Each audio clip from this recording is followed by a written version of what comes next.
Good evening.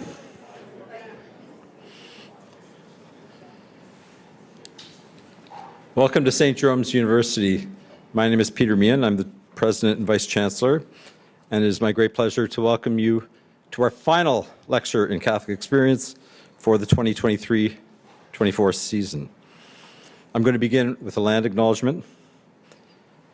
We acknowledge with respect that St. Jerome's University and the University of Waterloo reside and operate on the traditional territory of the Attawandaron, Anishinaabeg, and Haudenosaunee peoples. Our university is situated on the Haldimand Tract, the land Frederick Haldimand granted to the Haudenosaunee of the Six Nations of the Grand River in 1784. That includes 10 kilometers on both sides of the Grand River and extends from its source to Lake Erie. We give thanks for the privilege to work and live on this land, and we are committed to building respectful relationships with Indigenous people and communities to enhance our knowledge and learn how we can have an active role in reconciliation. A little background on the lectures in Catholic Experience. Since 1982, St. Jerome's University has offered lectures in Catholic Experience to our local community, providing opportunities and experts that help us to engage with the critical issues and questions at the intersections of our time, including religion and politics, spirituality, ecological responsibility, ecumenism, the media, and tonight, science. This year's theme for the lectures, Legacies and Lessons, confronts themes, including the increasing gap between rich and poor, the importance of equity, diversity, and inclusion, sustainability and its implications for the very future of our planet, and justice for and reconciliation with Indigenous people. Our hope is that the program of speakers we've engaged this year has allowed us to explore, challenge, and walk our own synodal path to see the importance of encounter and dialogue, and to understand the need for changes in both the Church and the world that will be meaningful and lasting. And now a few words about our speaker. The worlds of faith and science, the subject for our talk this evening, were captured beautifully by Pope John Paul II in his important 1998 encyclical Fides et Ratio, in which he observes that faith without reason, quote, withers into superstition.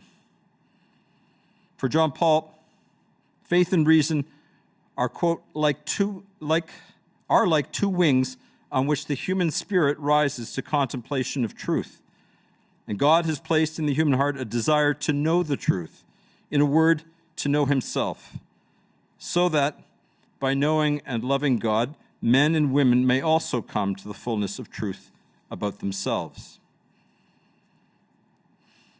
Guy Consolmagno is a native of Detroit, Michigan.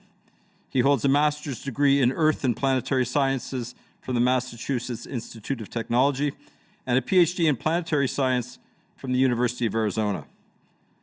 Following terms as a postdoctoral fellow and lecturer at the Harvard College Observatory and at MIT, in 1983, Guy left academia to join the U.S. Peace Corps, serving for 2 years as a teacher of physics and astronomy in Kenya. Upon his return to the U.S., he became an assistant professor of physics at Lafayette College in Easton, Pennsylvania, before entering the Jesuit order in 1989. After taking vows as a Jesuit brother in 1991, he studied philosophy and theology at Loyola University Chicago and physics at the University of Chicago before being assigned to the Vatican Observatory at Castel Gandolfo in 1993. Brother Guy's research has focused on the connections between meteorites and asteroids and the origin and evolution of small bodies in the solar system. In addition to his work at the Vatican Observatory, he has served on the governing boards of the Meteoritical Society, the International Astronomical Union, and the American Astronomical Society Division for Planetary Sciences. He is the author of more than 40 refereed scientific papers and has co-authored several popular books on astronomy, which have been translated into multiple languages. For his remarkable contributions to planetary science, in 2000, the International Astronomical Union named an asteroid in his honor, 4597 Consolmagno. In 2014, he was awarded the Carl Sagan Medal for outstanding communication by an active planetary scientist by the American Astronomical Society. Capping his wonderful body of contributions to the worlds of science and faith, in 2015, Brother Guy was named by Pope Francis as the director of the Vatican Observatory. For his talk this evening, When Science Goes Wrong, the Desire and the Search for Truth, please join me in welcoming the Pope's astronomer, Brother Guy Consolmagno.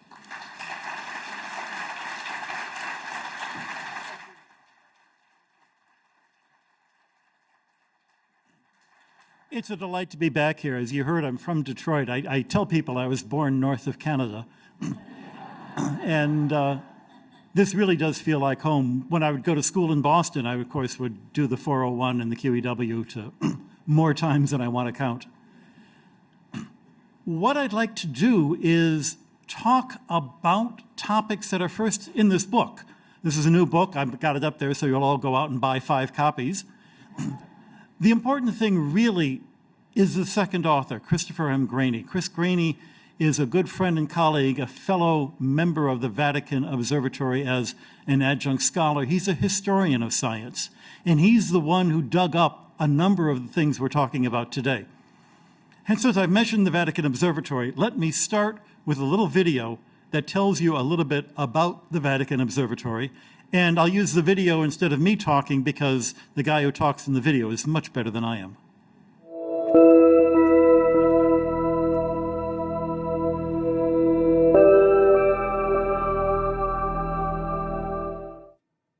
Both science and religion are conversations about the universe.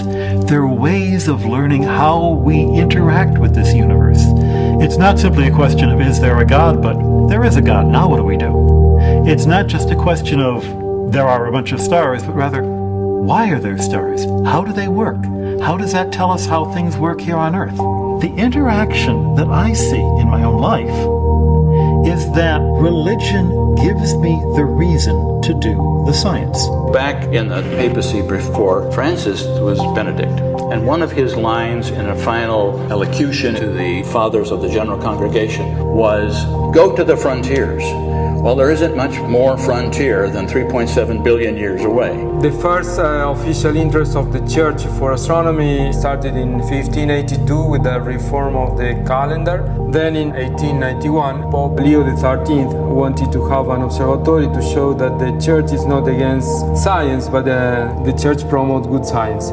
They start out by having telescopes on the Tower of the Winds, and then on the walls surrounding the Vatican, as the city lights grow, and as the Italian government gives them back the territory out in Castel Gandolfo. In the 30s, they build new telescopes on the roof of the Papal Palace in Castel Gandolfo, best telescopes of their era in the 1930s. By the 1980s, light pollution makes those telescopes unusable, so we build a new telescope in the dark skies of Arizona.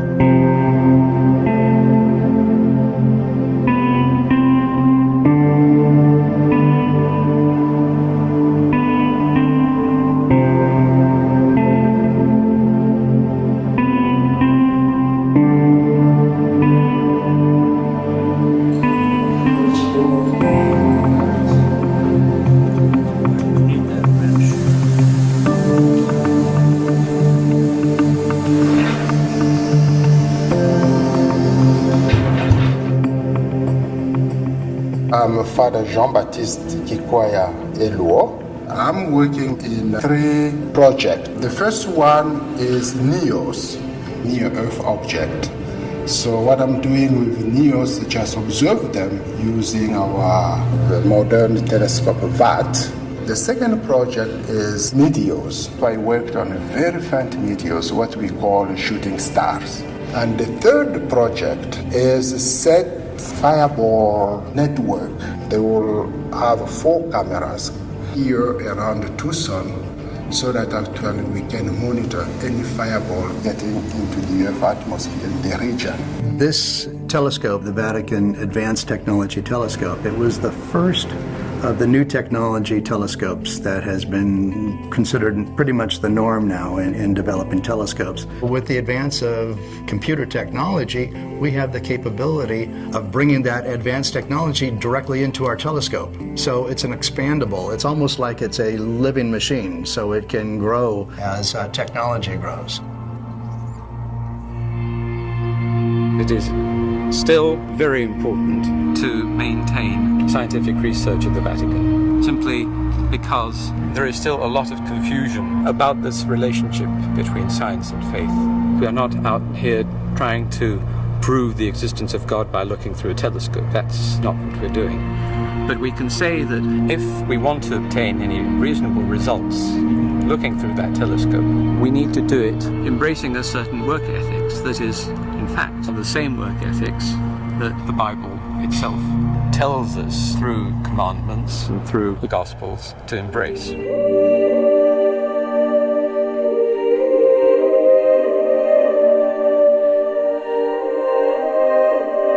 Human beings look at the stars and wonder. They want to know, what is that? What is that about? How do I fit in? They hear about the moon landing and they want to know, what was that like? If we're part of the human race, we're part of the race that went to the moon. We're part of the species that looked at the stars and wondered, what the heck are those things? Looking at the sky reminds you that there's more to the universe than what's for lunch. What's more, if you believe in a universe that God so loved that he sent his son, then not only are you going to want to study the universe because it's kind of cool, it's an act of worship. It's an act of getting closer to the Creator and getting closer to a universe, as St. Athanasius said 1,500 years ago, was cleansed and quickened by the Incarnation. Then, doing science is an act of worship.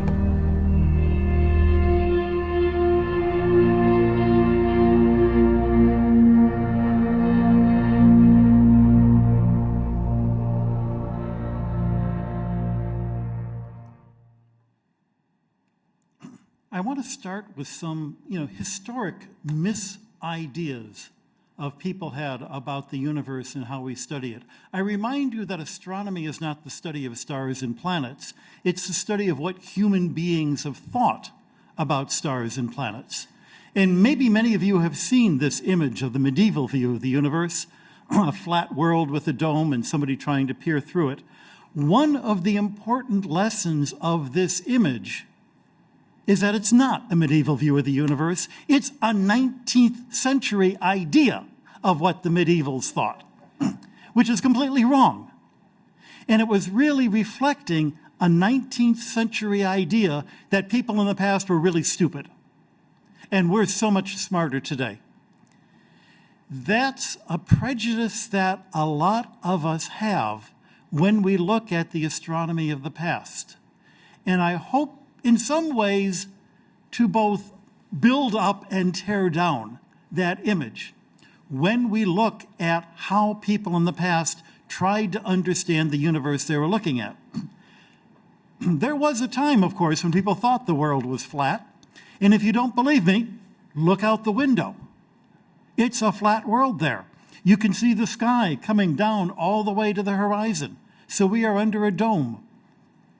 You don't have to dig very far, you'll find water, or you can look up and water falls out of the sky. So clearly there is this separation of water above and below. That's what's described in Genesis.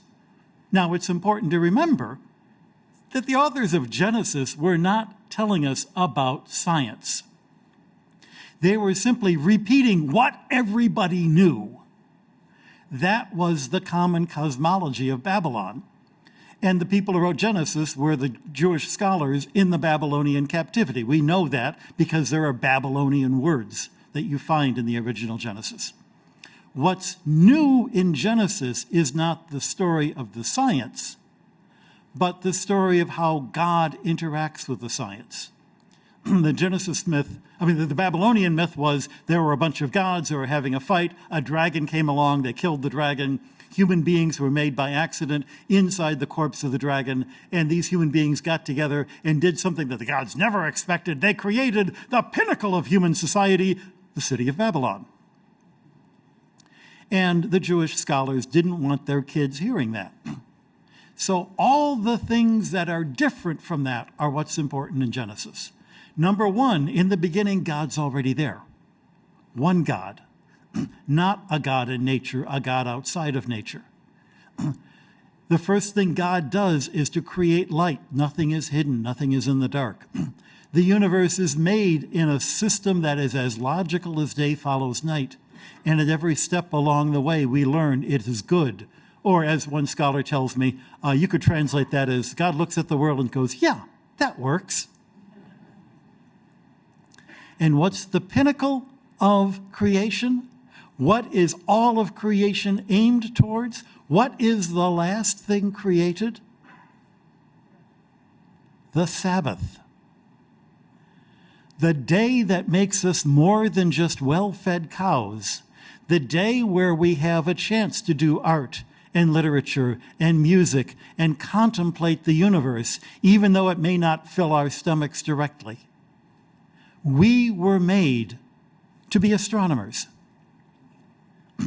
Now, the Babylonian science was already overthrown 100 years later by the Greeks. Just looking at the shadow of the earth during an eclipse, you can see that the world itself is round, just like the sun and the moon are round. And with that round earth, there are various layers. The stars that seem to be fixed, except they move around the earth once every 23 hours and 56 minutes. They didn't quite time it that well. And the motions of the planets. And then at the center, at the bottom of the universe, not the center because it was important, but the bottom because it was the dregs, it was the sump of the universe, was rocky stuff. Rocky stuff falls through everything. It even falls through water. Air bubbles bubble up, so obviously its natural place is above water. And then if you look at sunsets or the aurora, you can see fire in the sky. And those were the four elements, the fire going up, even in air, water going down through fire and air to get to its natural place.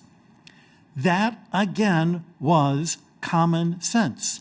That was an observation that anyone could make. That comes out of Aristotle, and it's a physics that held sway for 1,500 years. But there's this interesting problem, and this is a story that most people have forgotten, but was well known in the medieval times and in the Greek times. We know that there's a whole lot of air above the earth.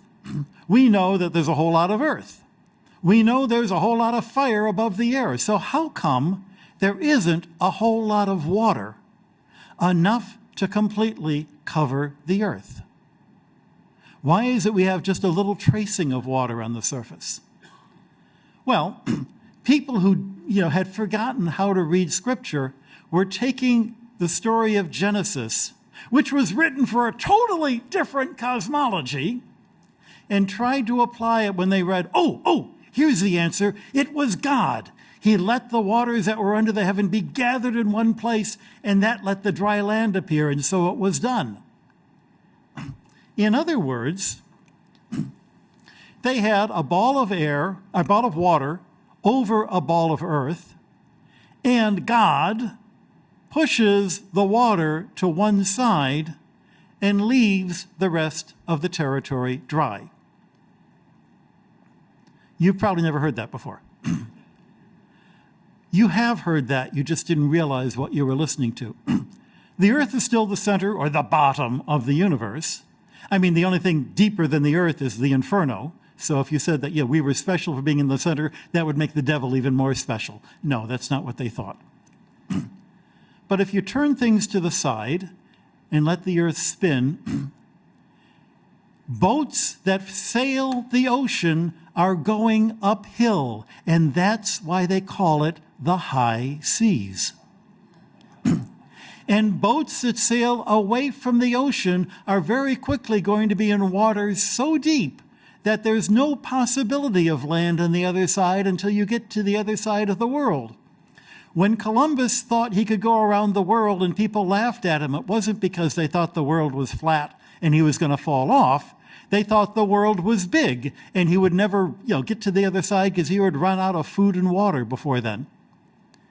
Columbus very cleverly miscalculated the size of the Earth 3 different ways, convinced himself it was a lot smaller than it really is. And the truth of the matter is, if he hadn't run into the Americas, we would never have heard of him again. It was because of this view of the universe that we have not only the high seas, but also Christopher Columbus thinking that the first land he runs into are the Indies. Now, you would think anybody who lives by the shore of the ocean could check for themselves whether or not the ocean was actually higher than the land. Just get a tube, you don't need to have a telescope, just a tube, make sure it's perfectly level, look through the tube, and you should be looking straight at the horizon, right? Anybody ever try this? Of course not. None of us bother to do that. If you do that, more often than not, you will be looking at water. And those people were clever enough to have tried it, and they saw water often enough that they were convinced that the seas really were high seas. Now, we know what's going on today. The atmosphere bends the light so that the horizon appears to be higher than it actually is. They didn't know that then. Nobody knew about optics and light waves and refraction. They were simply looking at the universe in the simplest and most logical way and seeing a universe where the water was higher than the land, which their theory had already predicted. The theory predicts something, I make an observation, it confirms it, so the theory must be true. Well, I hope the scientists in this room know that's not the way science is supposed to work. But I have a feeling a lot of people who learned science in grade school and never got beyond that maybe think that's what science was supposed to be doing. Incidentally, that dry land would have had at its very center, the most important spot on that land would be the city of Jerusalem, naturally. And you'd think, well, anybody who mapped out the world would realize that there's a whole lot of Asia beyond Jerusalem, so that probably couldn't be the case. But if you think I'm just making this up, these are diagrams from a 1663 book, 150 years after Columbus. And they're still using that ball of water to explain how you can have springs in mountains. It's the weight of the water on the other side pushing the water up through the cracks in the earth. And what's worse, you can find as late as 1777, 300 years after Columbus, that the vast sea, of which there's such an abundance, is some think higher than the earth, but yet bounded and restrained from overflowing, as once they did, is proof of the existence of God. Which, if nothing else, should show you the danger of trying to use the best science of the day to prove the existence of God. Because the best science of the day, maybe 300 years later, is going to look really ridiculous. So we have a theory that made this ridiculous claim that the water ought to be higher, even though it actually looks like that, made the claim that, well, God made the universe, and therefore this is what Scripture said would happen, and also made that odd claim that Jerusalem would be the center. Actually, if you do a mathematical mapping of all the dry land and find the center of it, when you include the Americas, it's actually not all that far from Jerusalem. But, coincidences do happen. Now, Aristotle had other ideas besides the 4 materials. There are above the earth the 7 planets, the 7 things that move in the sky. And he thought that they were in transparent or crystalline spheres that themselves rotate around the earth. And 7's a really interesting number because what else comes in 7s? Well, 7 can't be divided, so it's something magical. And the sky was being used for a calendar. One, complete set of phases of the moon gives us a month, which was the original idea of a month.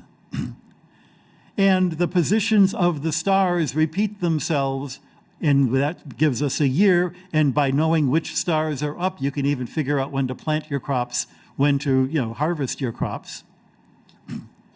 The other timekeeping that gives us are the days of the week. Even in English, we have Saturn Day and Sun Day and Moon Day. And the other days of the week are just the Norse versions of what we will have in French or Italian. I'll do it in Italian. Lunardi, Monday, Martedì, Mars Day, Mercoledì, Mercury Day, Giovedì, Jupiter Day, Venerdì, Venus Day. The 7 days of the week are patterned on the 7 planets. Knowing how these planets move is really important, especially if you believe that the motions of the planets control things here on Earth. After all, every time Orion is up, I get sick. I come down with the flu. Therefore, it must be the influence of those stars. And I believe that so much that I call the disease that I get influenza. Where do you think these words come from? The high seas. Saturn Day, Sunday, Monday. These are things that are so deeply embedded in our culture today that we forget that they're based on a cosmology that we all know is lacking, shall we say. One of the real problems when you look at the planets, this dot represents the position of Mars every 4 days relative to the background stars. When you trace Mars out, it actually goes from right to left, and then it circles backwards, and then it goes right to left again, is to try to explain, if it's in this beautiful sphere, why is it going backwards every now and then? And why does it go up and down every now and then? But these were clever people. And Eudoxus proposed that Mars is in a sphere that's inside another sphere that is spinning at its own rate inside another sphere that's spinning at its own rate that's spinning inside another sphere. And if you have enough spheres, you can sort of account for the motions that you see the planets having. But if you're trying to calculate horoscopes so that you could, predict the next election or the stock market tomorrow, this was not useful. So about 500 years later, Ptolemy works out a system of circles. All of the planets are going around the Earth in a circle, but the circles have themselves circles, and they're circles among circles among circles, so that you will have the Earth, and with the epicycle, it will look like the planet is doing a little backwards dance every time the epicycle goes through its cycle. It explains what you see in the sky. I have an explanation, I have observations, the explanation matches the observations, the explanation must be true, right?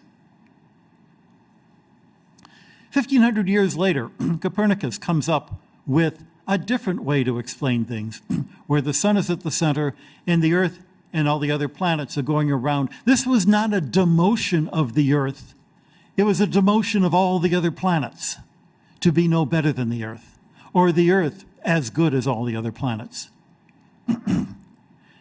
The difficulty is that the picture on the left is the one we all have seen. It's from the front of Copernicus's book, but when you actually read the book, what he's describing is that mess on the right, because in order to actually match the positions of the planets, you still had to have epicycles. You just didn't need quite as many as the Ptolemaic system.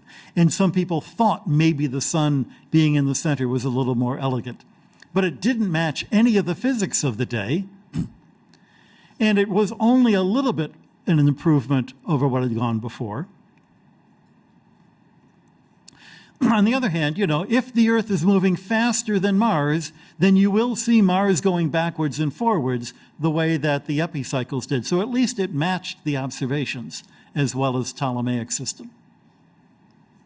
But there was another way you could explain the motions of the planets. What if you still have the Earth standing still, you've got the sun going around the Earth, but then all of the other planets go around the sun? If you think of it, this system is exactly the same as the Copernican system, just with a different origin, except for the positions of the stars. So nothing that Galileo sees in his telescope can rule between the Tycho Brahe system here and the Copernican system, except if you look at stars. So what happens when you look at stars? If the Earth is moving around the sun the way Copernicus wanted it, and you were looking at a star that was close by compared to stars far away, half a year later, that star would appear to be in front of other stars. It's called parallax. You can see parallax by just moving your head back and forth and looking at the podium compared to the window behind me. You can see that one appears to move relative to the other. If the Earth is moving, do we see some stars moving relative to the other? And the answer is no. No one at that time could see any parallax motion. Well, either the Earth is not moving because we don't see the parallax motion, or the Earth can be moving, but the stars are so enormously far away that the motion of the Earth is totally negligible. Which of these things is true? It depends on figuring out how far away are the stars. Well, how do you measure the distance to even the nearest stars? If you're Galileo and you've just invented a telescope, you've got a lovely way of measuring how far away a star is. You look in your telescope, you see a fuzzy ball of light. That's the star. And you say, I'll bet you stars are things just like the sun, but farther away. If that's something the same size as the sun, and I measure that it is actually 1/2000th the radius of the sun in terms of the angle, then it must be 2,000 times farther away from us than the sun is. And that's the calculation he makes. The trouble is, if the stars were that close, you still would see parallax. And when you read Galileo's books, he says with great confidence, someday soon we'll find that parallax with the right combination of bright stars and dim stars, and I'll be shown to be right.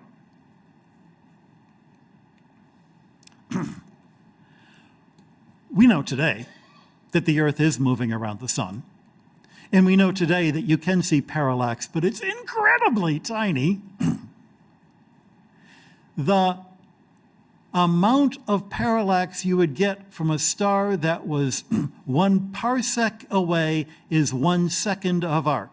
360 degrees in a circle. Each circle can be divided in 360th. Divide that into a minute part. 60 minute parts make the 1 degree. That's why we call them minutes. A second minute is 60 more pieces for each minute.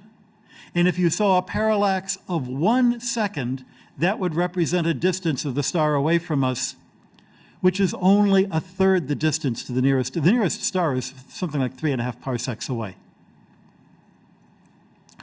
That's how tiny the motion is. So if the stars really are that far away, where did Galileo go wrong in measuring the size of the star?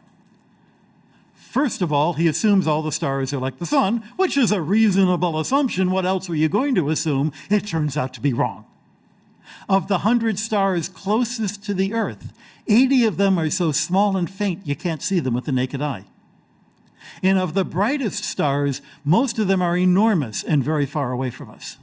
The range in star sizes was much, much greater than Galileo would have ever guessed. But worse than that, Galileo didn't know that light is coming to us in waves. Now, we're close to Lake Ontario. You've been to harbors. You've seen waves coming in. When the waves go through a gap in the harbor wall, they don't just start and stop like in the picture. That's not what happens. They spread out. You can see this in a physics lab. For a telescope like Galileo's, and this is his telescope in the Galileo Museum in Florence, with the light going through that little circle in the center, it was stopped down to make the images sharper. You wind up with what's called an Airy disk, the brightest light at the center going to the dimmest part at the edge. Mr. Airy worked that out around 1830, which is, 200 years after Galileo. There's no way he could have known that. And the width of that disk is entirely a function of the geometry of the telescope, how big the aperture is. So if I had a second star that was only half as bright, it would still be just as wide. Now, the human eye cannot see really faint light, so what the human eye sees is only the brightest part of the disk, which means that bright stars look bigger than faint stars. And if you're Galileo, you're going to say, oh, of course they're bigger, they're closer to me. Rather than saying, oh, they're brighter, and it's a very detailed and subtle optical effect involving waves that nobody will think of for another 200 years. Galileo's ideas were perfectly reasonable, and his ultimate conclusion turns out to be right. But his arguments didn't work. And so the people who disagreed with him had good scientific reasons. Now, there's another out. The stars are like our sun, have sizes seen in telescopes, then they're nearby, and therefore the Earth doesn't move. That was the people who were arguing against Galileo. But those who really liked the Copernican system anyway, for who knows what reasons, it felt right. And, at the end, they were correct. What if the stars really are enormously far away, but they're enormously big? So that, these are the stars at Tycho Brahe and stars and planets. But the people who wanted Copernicus to be right had to have stars that were that big compared to our solar system and our planets. And they would argue that this fits what you read in Scripture. Because God's out there in the firmament beyond the stars, and these are the giants that make up his army, the hosts of the Lord, Lord God of hosts. The irony is that the pro-Copernicus people were using the Bible just as badly as the anti-Copernicus people were using it. Okay, Kepler comes along, and he doesn't like the idea of the sun making tiny little circles. He says that's inelegant, and I've got a way of matching the motions of the planets by having them move in ellipses. And the sun is in the center of every planet's ellipse. And he believed that because he thought the sun, S-U-N, was actually God the Father. And the light coming off the sun was the Holy Spirit. He had invented this weird theology because it was 1600, and that's what you did back then. Everybody was coming up with their own weird theology.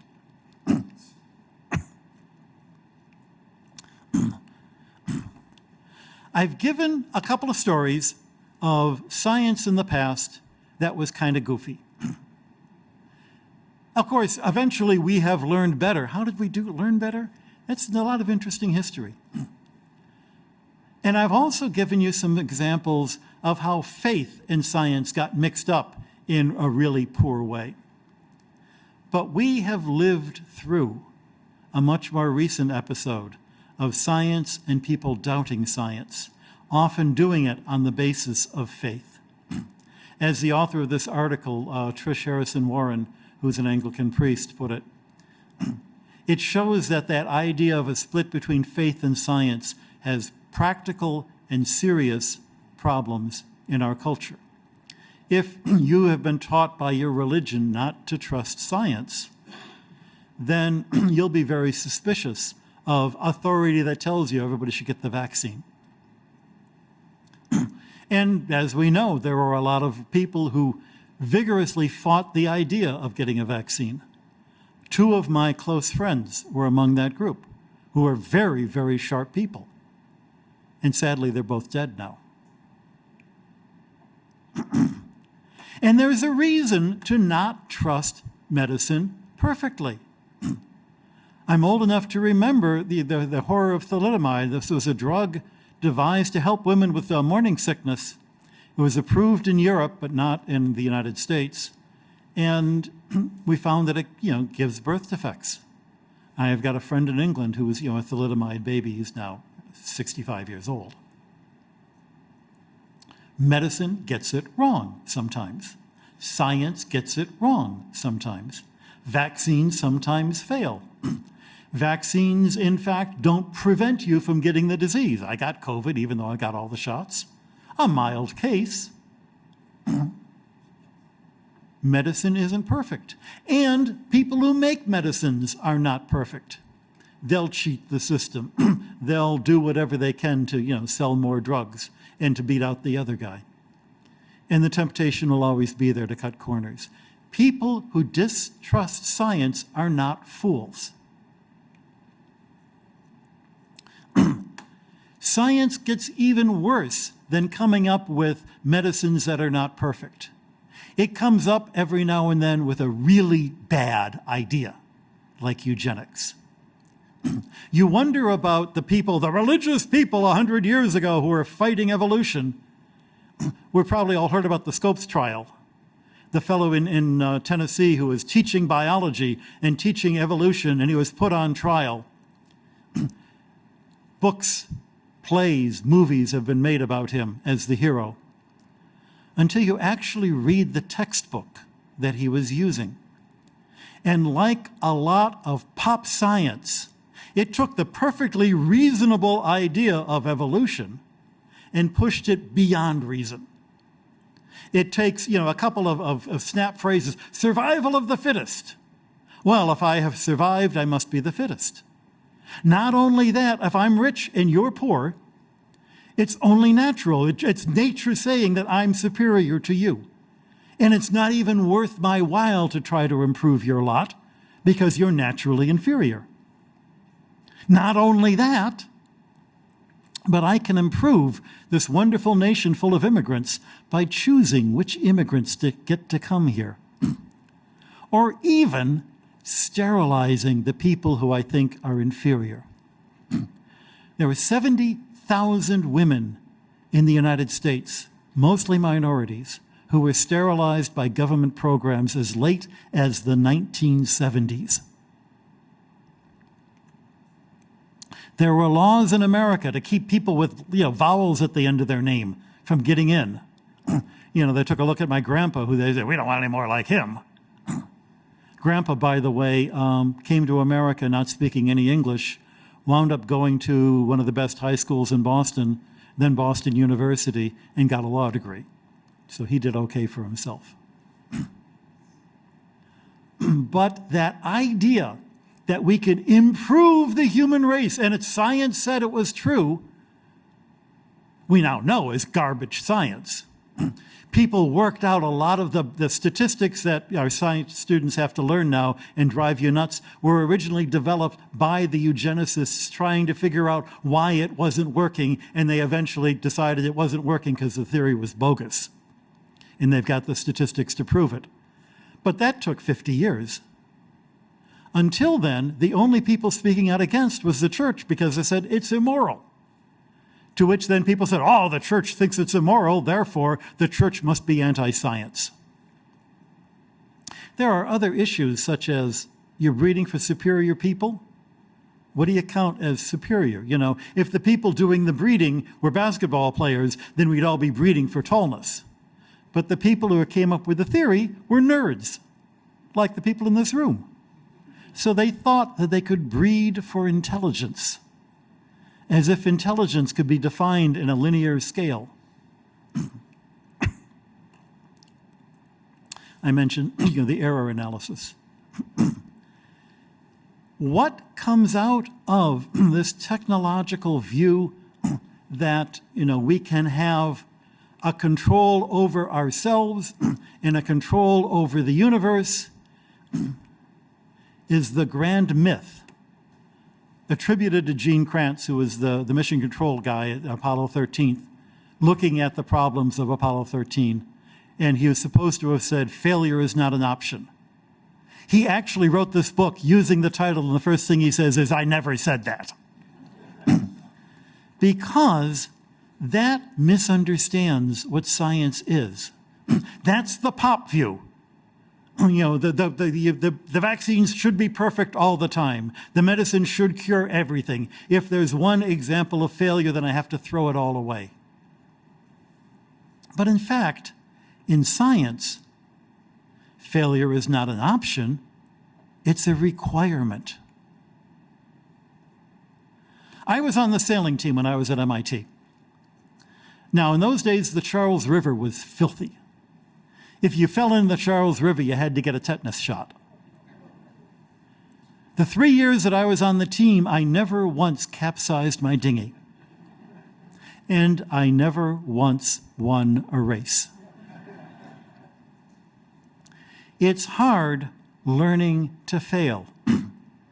It's hard learning to look at the scientific results that don't quite work and say, do I just have to work the experiment a little bit harder to find that parallax? Or do I say, okay, the theory's wrong, go look for something else? And there's no easy calculus that can tell you infallibly which is going to be the right answer. And sometimes failure, like, with thalidomide, or eugenics, has horrible consequences. So I don't say learning to fail lightly is necessary. But there's something else to remember about failure, about error. We've got on the left the Ptolemaic system, in circles within circles. The fact is, what even Ptolemy had to do in order to match the positions of the planets was to have many circles, circles within circles within circles within circles. Kepler had a beautiful ellipse, much simpler. However, we now know a body in orbit around the sun follows an ellipse only if there's no other planet tugging on it. And yet we've got a solar system of 8 planets and half a dozen dwarf planets and lots of asteroids and comets. If Kepler had one more decimal plate of precision in his planetary positions, he would have realized that the ellipse doesn't work. Whereas Ptolemy could just keep adding circles until he could match any possible orbit. What do I mean by any? Go on YouTube and look up Ptolemy Homer Simpson. And you'll find a little movie where a guy has traced out Homer Simpson using Ptolemaic circles. Those of you who have had math may recognize this as a Fourier series. So which is better? The system that gives you the perfect answer without error, but is utterly sterile because it really doesn't tell you anything, or the system that has a little bit of error, but you can half close your eyes and ignore it because it gives Isaac Newton his theory of gravity. And Isaac Newton's theory of gravity predicts ellipses. And ellipses are what we see in the planets. The whole point of science isn't to get the perfect answer in the back of the book. That's the way we teach science. But when we're teaching science to get the answers in the back of the book, we're not teaching science. It's like music. Those are finger exercises. Those are playing scales.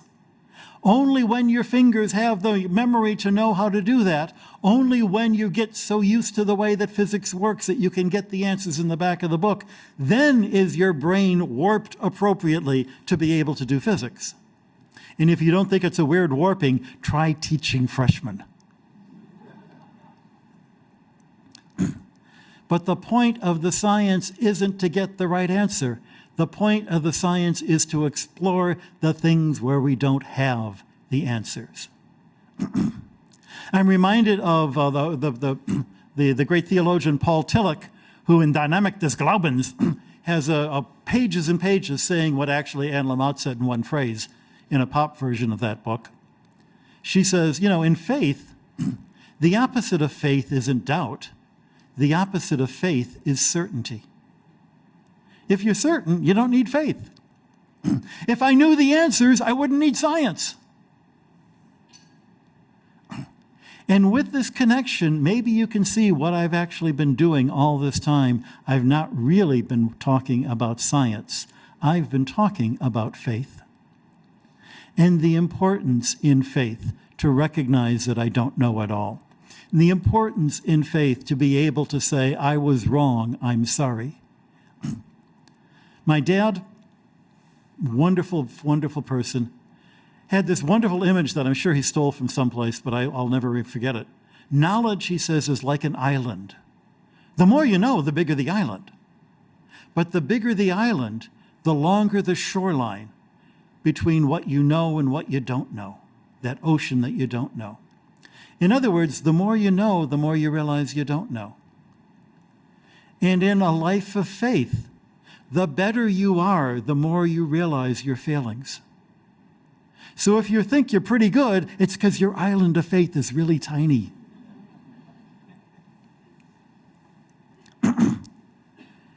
Data comes in scatters. These are data from a project that I've just, had published. And you have to look at, that dot over the 50 mark, 50 Kelvin, and the one that's over above 100, and ask yourself, is there something significant happening there, or is that just random error? And there's no trivial way, because the statistics tell you with enough data points, at random you're going to have a scatter, one or two scattered that far away. But on the other hand, maybe really something was going on there. You don't know. But what you are used to is saying the truth is found in among the scattered data, because it is only with an appropriate understanding of error and science going wrong that science can go right. The deeper question when people challenge science for not being perfect is that they're challenging authority in general. I remember a friend had this question authority button, and I went, question authority, says who? When people reject science because it's not perfect, and yet demand perfection, and thus reject the very thing that can get them closer to the truth, albeit imperfectly, they're tempted instead to go off on the internet, find their own truth. Too many people did that during the COVID era. But that's not something that started with COVID. The theologians in Roman times had a whole class of people called Gnostics, from the word I know, which I know the truth.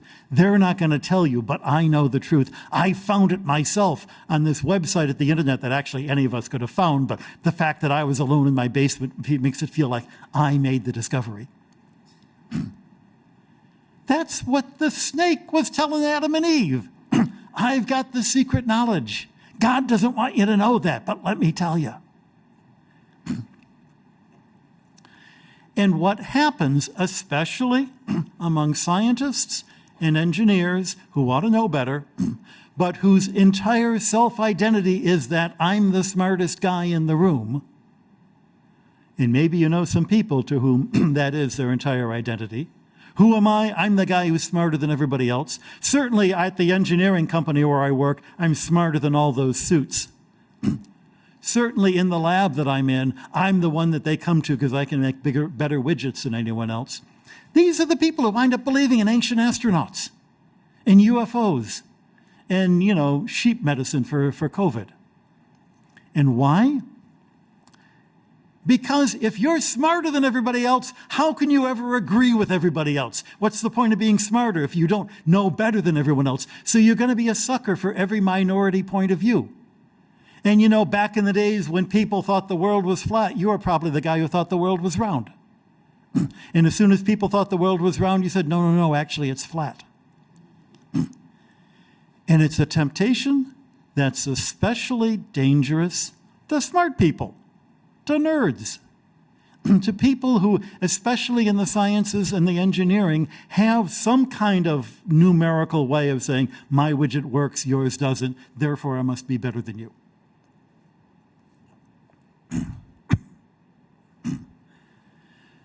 The stories that I told at the beginning of this talk, the stories of the two spheres of water and earth, the stories of the cycles within cycles within cycles, the stories of the giant stars, all of these we now know are mistakes, science gone wrong. But they were also examples of science gone right. Aristotle's physics isn't great, but the fact that he thought that there were laws and trends and different kinds of material that would behave differently, that was a huge step forward, especially in a culture that thought that the gods did everything.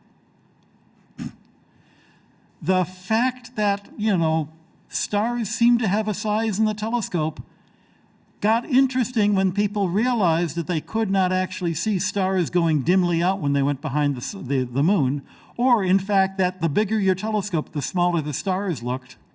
That got people to think about the way of nature of light, which we would have never have gotten before. Science going wrong is science going right. I've published papers on asteroids and meteorites, and one of my most cited papers is 1977. And you know what? There are important parts of that paper that are wrong. And I'm bragging, because a paper that has never been found to be wrong is a paper that nobody ever bothered to read. Science progresses by making itself obsolete. Failure is not an option, it's a requirement. And it means that we should be not afraid to embrace our failures and to say, this is cool, but what can we do better? And to go on from there. Because ultimately, science is an act of love. I'm in love with the universe. As a Jesuit, I also say I'm in love with the God who created the universe, but this is what I see. Just as a mom is in love with the child that made that scroll that's on the refrigerator. And if I'm in love with somebody, I love them when they make mistakes, as well as when they tell me that I'm making a mistake. That's what love is about.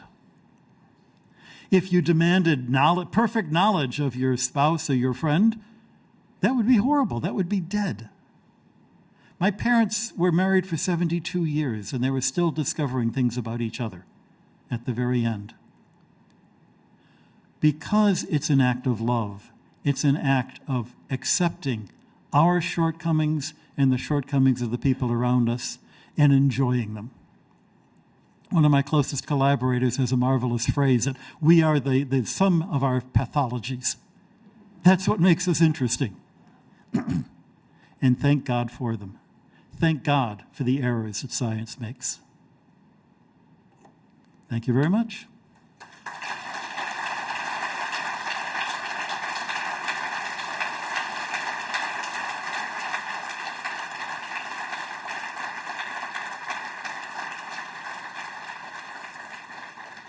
So we do have time for questions. Stand up and shout, and I'll repeat the question because this is going down up the internet. So stand up, or there are actually microphones in the aisleway. Fantastic. So if you have a question, even better, go up and speak into the microphone, and then the people online can hear you. And of course, since I used to teach in a Jesuit school, if you don't ask a question, I'll ask one of you and embarrass you. Kind of hard to do that here. And feel free to ask not just about the stuff I presented, but about the Vatican Observatory, what it's like to work at the Vatican, what does the Pope have for breakfast? I have no idea. Yeah. Thank you very much for the talk. I did go to a Jesuit school as well, John de Brebeuf here in Toronto, when there's still Jesuits there. It was a remarkable education. One thing that struck me, we were talking a bit about Charles Sanders Peirce. I'm not sure if you're aware of him. He's an American scientist and philosopher of science.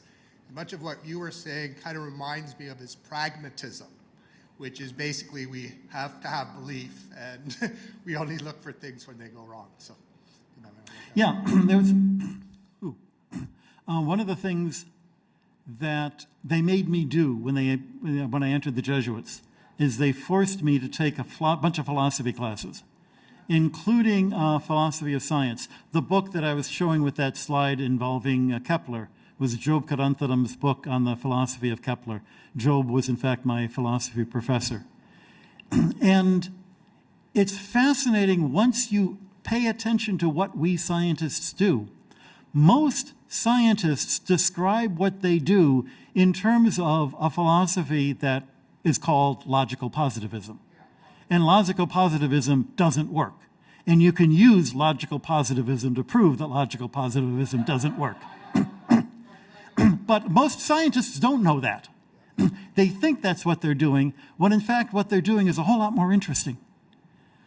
There's a movie that just came out, you can get on Netflix, about black holes, the edge of everything we know.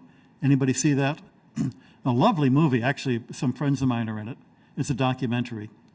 And at one point, a couple of the scientists working with Stephen Hawking have been working for 4 years to try to get a theory to work. And one of the guys turns to the camera and he says, well, I believe it's got to work. I wouldn't be putting all this effort into it if I didn't believe. We need belief. We need belief in our science. But we also need the evidence. So just as people would say that, religion is nothing but blind belief and science is based on facts and experience, real science is based on belief. And every religion starts with a religious experience, which is a real experience. An experience that you have to explain some way or another. Whether it's the feeling you get when you're holding a newborn, or the feeling you get walking down the street and suddenly you're hit by an insight that completely changes the way you see the world, the way that Thomas Merton did. It's experience that then we try to explain with our theological theories, just as it's the experience in the lab that we try to explain with our physical theories. Not all that different. Yes? What's your feelings on the theory of Big Bang? So what do I think about the theory of the Big Bang? First of all, I love the theory. It is absolutely the best thing we have to describe what we see today. People who say that it's anti-religious don't realize that the guy who invented the theory was a Catholic priest, George Lemaitre, who happened to have a doctorate from MIT. And if he's from MIT, how could he be wrong? But you know what MIT is? It's the Waterloo of the United States.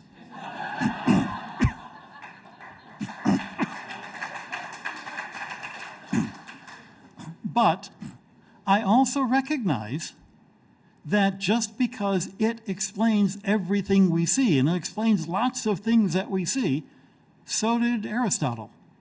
So did Ptolemy. And that's why you keep poking. That's why you put up the James Webb Telescope and you get excited about little threads that, look, if I pull this, maybe it starts to unravel. Maybe it means a tweak. Maybe it means there's something fundamental that we're missing. I would hope that in a couple of 100 years, people will look at our version of the Big Bang as quaint as some of the theories that I presented here. But we won't be able to get there without going through where we are now in the Big Bang, just as we wouldn't have the cosmologies we have today without having gone through the ideas that we now realize, close but don't quite work. Yeah. Other questions? Yes? Brother, you alluded to James Webb, the telescope.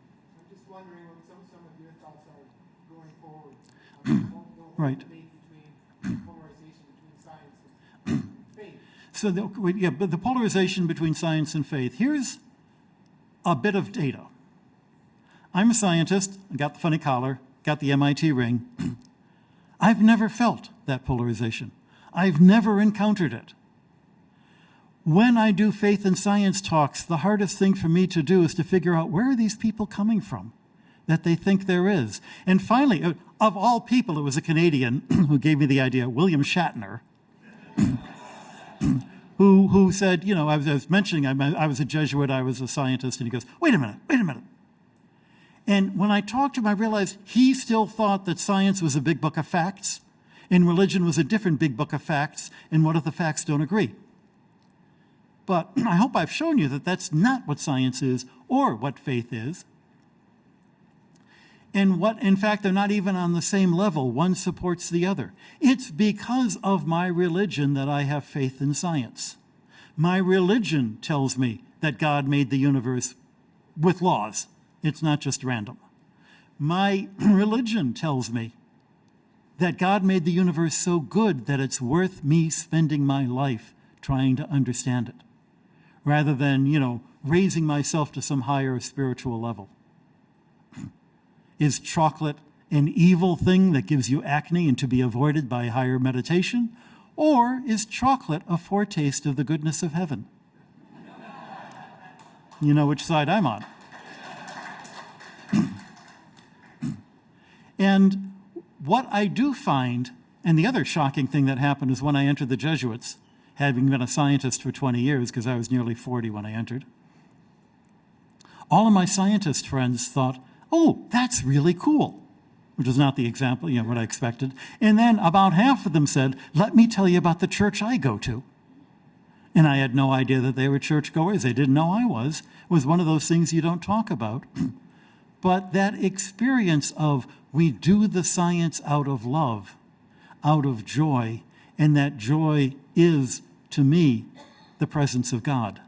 And I do it in the search for truth, in a clever theory that I can get published and no one's going to find out I was wrong until after I'm dead, isn't going to satisfy me. I will only be satisfied with a theory that I really believe is close to the truth. Any scientist who worships truth is worshiping the same God I worship. And if you tell me you don't believe in God, it's probably the case that I don't believe in that God either. I only believe in one more God than Stephen Hawking did. In the back, yeah. That was kind of the first part of my question, but I guess kind of related to the divide between faith and science that we're seeing. I know we could probably trace it all back to two people in a garden, but kind of where do you see that developing, and how do we kind of address it? Because the way that I see it, a lot of it's being very politicized. Yep. Whether it's faith being politicized or science being politicized. Yep. There was this great phrase during COVID, follow the science. And the people who used that phrase thought they were doing a good thing. And they didn't realize what that would sound like to an evangelical. That science is to replace Jesus. I'm sure it never even occurred to them that's what it meant. Science is not something you follow blindly. Science is something that you give a certain trust to, but you keep trying to verify it. I think it's important to recognize, you've hit on a really important point, that the divide is being nurtured by people with an agenda. Whether it's the agenda to get rid of all of those people who are stupid, or all of those people who are gullible, or all of those people who are evil, certainly not I, Lord. That agenda destroys any sort of dialogue. And dialogue is essential for us to learn the places where we're right and the places where we're wrong. And if we don't ever accept that we could be wrong, and the people who disagree with us might have a point, and even if they're acting out of fear, the fears may be legitimate, even if they're misguided. If we can't do that, then we can't go ahead as a people. We can't go ahead as individuals. One of the great things about astronomy is that everybody loves looking at the stars. It's the one of the few things left that's non-political. And let's keep it that way. Because let's all recognize that the science of looking at the sky is intimately connected in that same human being who has the joy of looking at the sky. And the science of explaining Maxwell's equations is intimately connected with the joy you felt the first time you realized what Maxwell was actually saying. And I had a student who jumped out of his desk as I'm putting the second derivative of E with time and the second derivative of E with space. And he jumped up and he goes, "Oh my God, it's a wave." And you realize that's what Maxwell must have done in 1865. So thank you for bringing up those points. I think those are essential. Somebody over here, yeah. Excuse me. Just a quick comment first. When people talk to me about the same thing, I'm an engineer, but I'm a devout Catholic. I say religion explains why, science explains how. And don't use one to explain the other, because that's all wrong. Science gives you a lousy religion. Yeah, but your comment after 40 minutes was, I'm speaking to you about faith. Do you see a parallel in faith and what we believe? and where that needs to go? I do, and that's the real reason, why that book that I was advertising was published by a religious publishing house, Paulist Press, because that's the ultimate. We trust that science can get us closer to the truth. At the end of the day, we all believe that. We still drive cars and fly airplanes and use cell phones, which are all technology, but the technology is based on science. If we're willing to trust science even when sometimes it gets it wrong, can't we trust faith? Even though we realize sometimes we get it wrong? And trust it without, but not blindly. Trust it, but always looking to ask, where am I going wrong? And how do we learn that we're going wrong? By being in a community. If you're alone in the internet, you in the internet on your basement, you have a hard time actually finding truth. You mostly wind up hearing the echoes of what you already believe. It's only when you're in a community of people who you love and love you. That's why we've got universities. That's why scientists work in teams. When was the last time you saw a philosopher co-authoring a book with 3 other philosophers? When was the last time you saw a poet writing a poem with another poet? Oh, Lennon and McCartney. All right. Maybe we could have learned something from them. And I'll give you another famous example. Probably half the people in the room have heard this, but I just love it. It's so much fun. You walk into a kitchen and the kettle's on and it's boiling. And you ask somebody, why is the water boiling?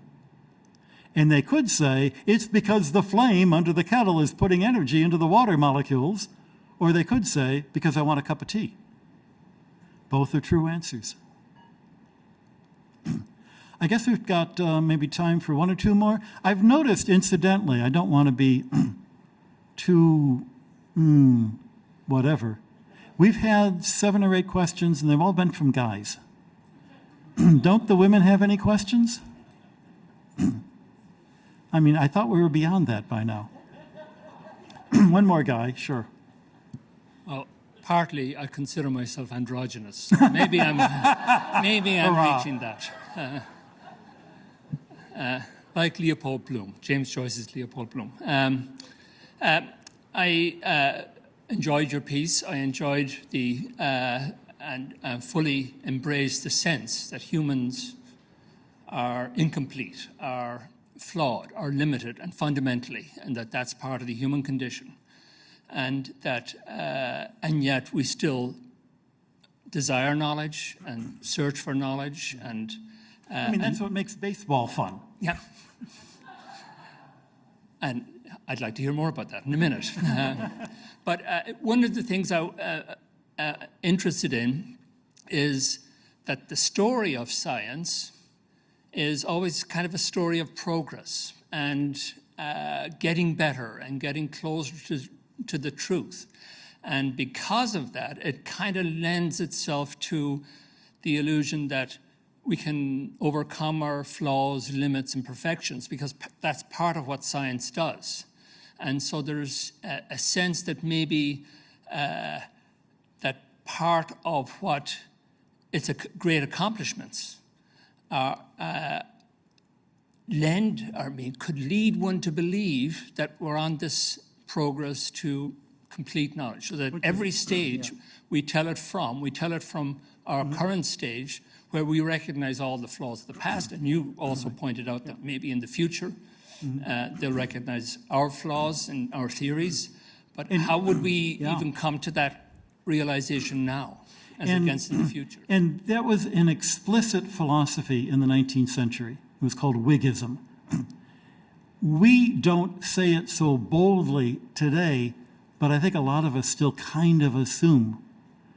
And you find that, in the ancient Assyria, who built the pyramids? Clearly the stupid Egyptians couldn't have done it. It must have been ancient astronauts.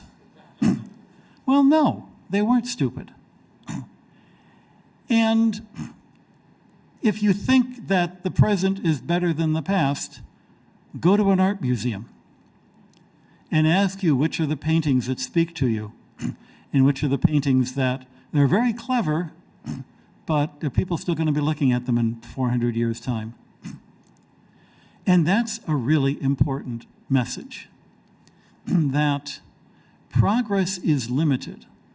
There are things that I think are getting better, but at the same time that some things get better, other things get lost. And people who, go in for retro vinyl discs rather than MP3s are onto something. People who want to, try to recreate how people cooked in the Middle Ages, they're onto something. It's not a simple linear scale.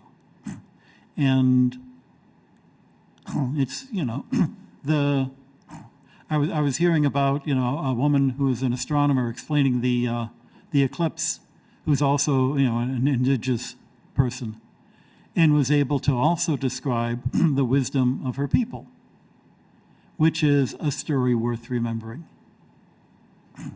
We have many stories. And, the stories all tell us lessons, and they're all poetry. The path of a falling rock is like the solution to this equation. That's poetry. It has the word like in it. That's what, simile or metaphor? I always get them confused. Simile, yeah. Because poetry is the only way and that even goes to, why I was making the analogy between faith and science, because that's a kind of poetry. I'm comfortable with science and how it progresses. What can that tell me about my faith? Which I'm a whole lot less comfortable talking about because it's a whole lot more personal. And I will take one more question, if it's from a woman.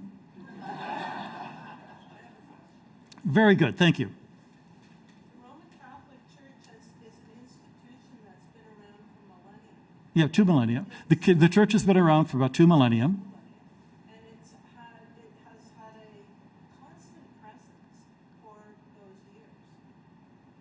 And it has influenced science for hundreds of years. And it's influenced science for, well, almost all of those years, I would argue. So how do you see the Roman Catholic Church and its relationship to science going forward? Right. And so what will be the relationship in the future? First of all, we have to remember that along with the stupid ideas of the 19th century we were looking at before, the war between science and faith was a 19th century idea, invented for political reasons and, spurred on by the eugenics movement. The idea that, Galileo was persecuted by the church for his science doesn't hold up when you read the history. And that's generally the only story that anyone else can come up with. Somebody will say, Giordano Bruno, read his history. That doesn't hold up either. In fact, there are plenty of scientists who are atheists, plenty of scientists who are agnostic, plenty of scientists who are devout, and there's not a whole lot of correlation between what your religion is and how successful in whatever you call success.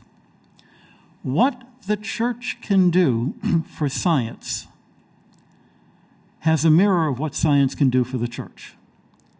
And in this, I'm quoting Pope John Paul II, who wrote a marvelous letter about faith and science as a letter to the director of the Vatican Observatory, my predecessor, George Coyne, in honor of a book that was being published by the Vatican in honor of the 400th anniversary of Newton's Principia, 300th anniversary of Newton's Principia.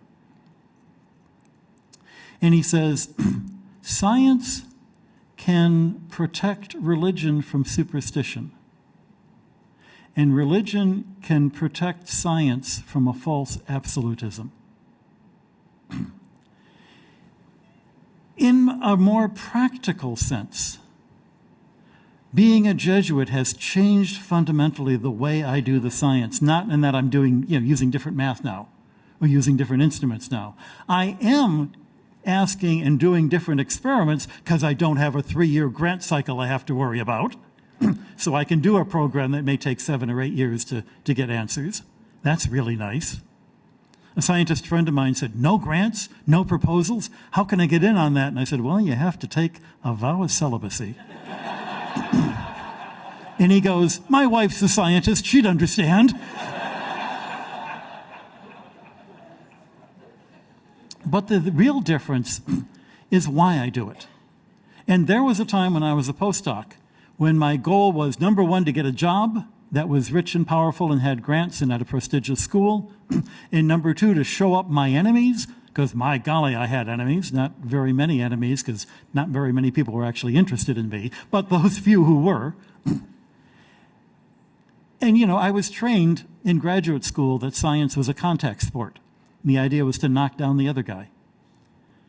And that makes science no longer fun. That makes science that I get real tired of doing. That makes science something I'd rather go off to the Peace Corps and teach than having to continue to do that. But now that I'm doing it just for the joy, the reason that I got into it in the first place when I was a kid, I also see that my collaborators who are not Jesuits start doing it for that reason. Start seeing, that's right. That's why I got into science. It's not just the only thing I know how to do that can, you know, pay a salary, which incidentally isn't true. I know a lot of failed scientists who have gone into the stock market. You can do Fourier analysis of the stock market. It's totally meaningless, but so is everything else that everybody's doing. And that, I hope, is a place where the church continues to encourage people to do the science, to not be afraid of the science, to not be afraid of the truth, but also not be afraid of saying, I don't think I have the whole truth. Because you need both of those to be able to take the next step, whatever the next step is. And that's such a great question. I'm going to end there. Thanks, everybody, for coming.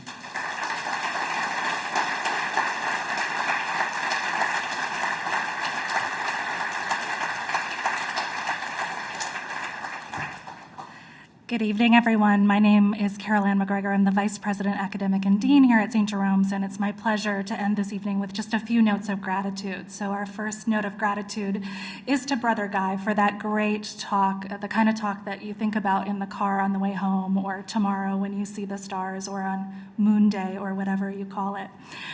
So thank you to Brother Guy.